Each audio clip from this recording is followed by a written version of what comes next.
Hi friends, ఇప్పుడు మనం శ్రీ వారాయి ఫార్మ్స్లో ఉన్నామండి. పొలం దుంతుర్రు. మన కొంగబావాలు చూడండి ఎలా తెల్లగా పొలంలో ఎంత చక్కగా నిలిచినాయో దుంతుంటే.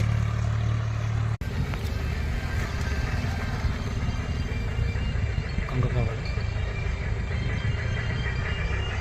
శ్రీ వారాయి ఫార్మ్స్ చుట్టూ పొలం మధ్యలో మనం కింద అయితే మనకి శంకర్ బాబు దుంతుండు. అడుగుపిండి కూడా చల్లని 28 ఈ మడికి. ఇది మాత్రం పూర్తిగా సేంద్రియ వ్యవసాయం ప్రకృతి సిద్ధంగా చేద్దాం అనుకుంటున్నాం. పోయినసారి మొక్కజొన్న వేసినాం.